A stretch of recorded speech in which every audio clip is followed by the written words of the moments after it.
नमस्कार. पॅम्स रेसिपीमध्ये आपलं स्वागत आहे. थंडीचे दिवस आले की खूप छान छान अशा रानभाज्या यायला लागतात. तर आता बाजारात सध्या हादग्याची फुलं यायला लागली. हादग्याची फुलं कशी निवडायची मी एक मागे व्हिडिओ टाकलेला आहे. तर मागच्या व्हिडिओत तुम्ही हादग्याची फुलं कशी निवडायची ते पाहू शकतात. आता ती फुलं निवडली आहेत आणि त्याचे पराठे कसे करायचे मी दाखवते. ह्या पाकळ्या छान धुवून घेतलेल्या आहेत. ह्या बारीक चिरून घ्यायच्या. यात कोथिंबीर पण चिरून घ्यायची आहे आणि मग त्यात आपल्याला काय मसाले टाकायचे ते पाहायचं आहे. हादग्याची फुलं कापली आहे, छान बारीक चिरली आहे, कोथिंबीर चिरली आहे. आता हे त्यामध्ये मिक्स डाळीचं पीठ घालायचं आहे. हे मी दळूनच ठेवलेलं असतं वेगवेगळे पराठे करण्यासाठी. ह्या पिठामध्ये गहू, ज्वारी, बाजरी, नागली, चण्याची डाळ असं हे सर्व टाकून मी हे सगळं दळून ठेवलेलं असतं आणि मग ते आपल्याला पीठ घ्यायचं आहे.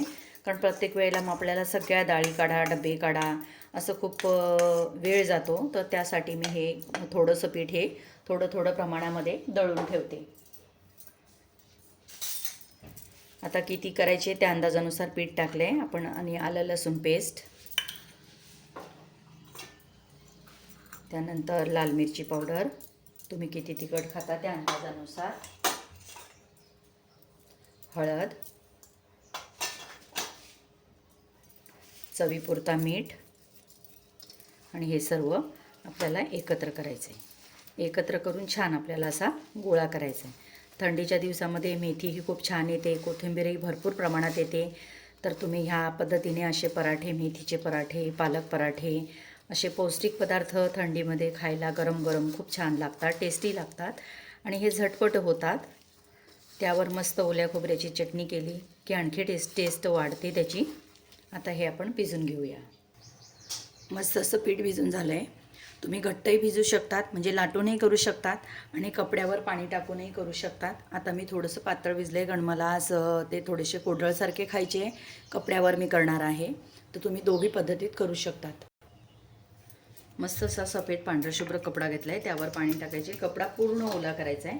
एक गोळा घ्यायचा आहे आणि आपल्याला थोडंसं त्याला गोल करायचं आहे आणि छान असे 2-3 होल पाडायचे. तव्यावर तेल टाकलेलं आहे, तव्यावर तेल टाकून ठेवायचं आहे आणि हळूच आपल्याला टाकायचं आहे.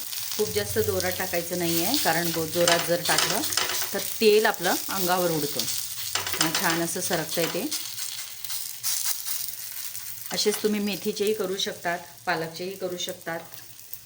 पुन्हा एक दाखवते मी.